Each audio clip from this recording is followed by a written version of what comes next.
wondering if you could tell us what were your favorite projects to work on, and why were they your favorite projects, or if there was some sort of experiences while working on them that made it really enjoyable or really unique? Well, this is a tough question to answer, because to say something that is some of the most in me, because there are all fun titles. Eden of the East was the very first title that I worked on. That was something that I wrote from scratch, and all the characters are like something that came out of myself. So they are very fun creations to myself. Now, Serei no Moribito is a title that was quite different from the world of a standalone complex. It's a fantasy world set in an Asiatic setting, and that's another first, and it's also based on a very family-oriented theme. And so this is something that I really wanted my own actual child who was coming of age to watch as well. So that's one element that makes Serei no Moribito a very fun title for me. And Standalone Complex was the very first major title that I got to direct. That makes it a very fun title for me as well.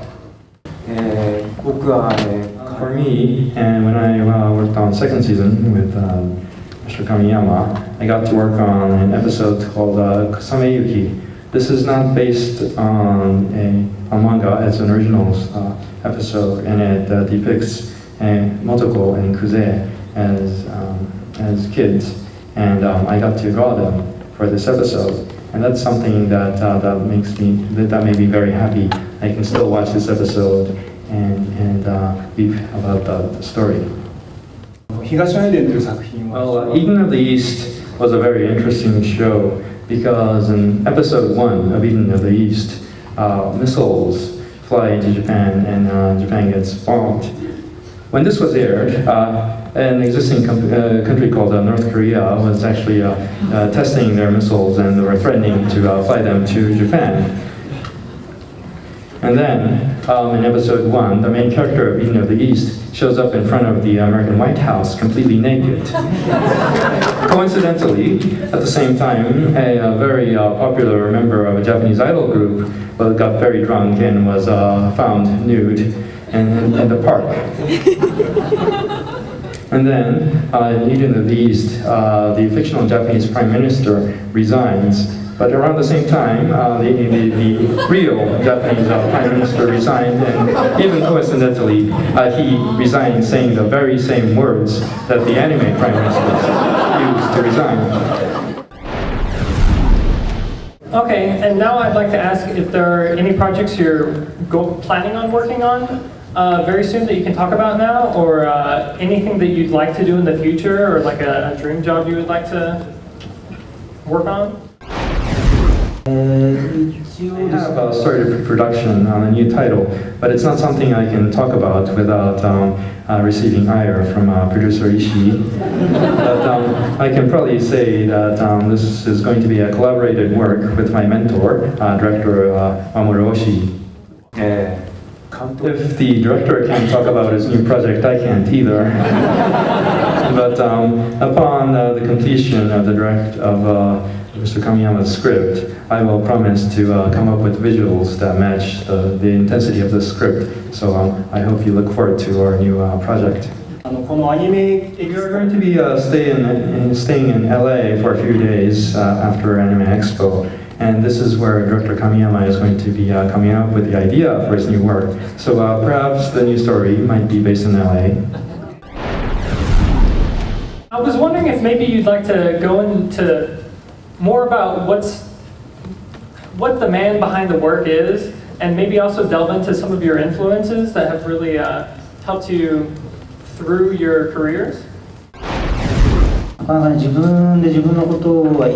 about the people behind the scenes, I can't really talk about myself, so I can only talk about animation director Nakamura and producer Ishii.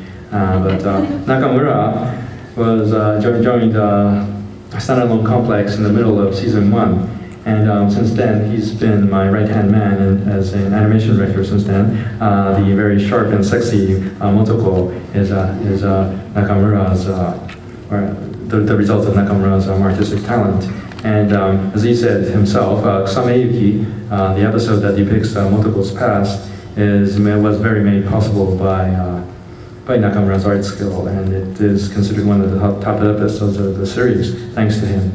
And if you go to the studio, he is at his work desk longer than any of the younger staff at IG, and so a lot of animators there, I'm sure, will have looked at him and saw his back, and saw him as the role model for what kind of animator they want to be. So it's not only his artistic skills, but the work ethic that is very remarkable about animation director Nakamura.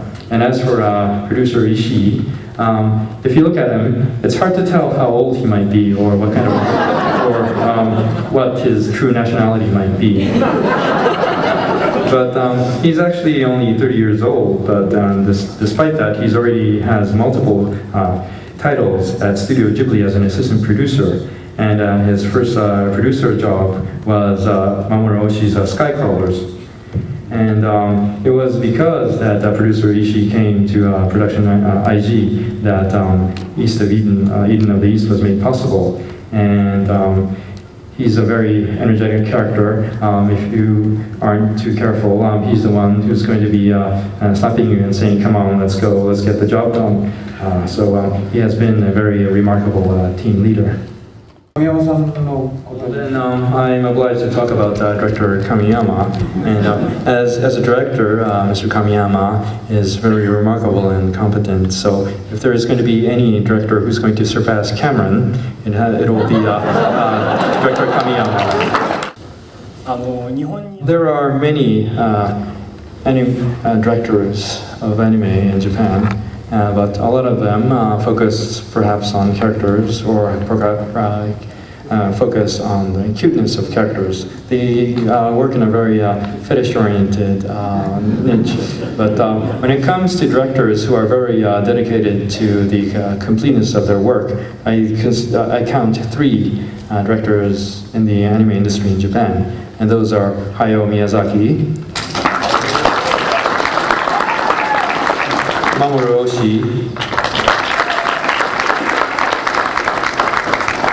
and Kenji Kamiyama.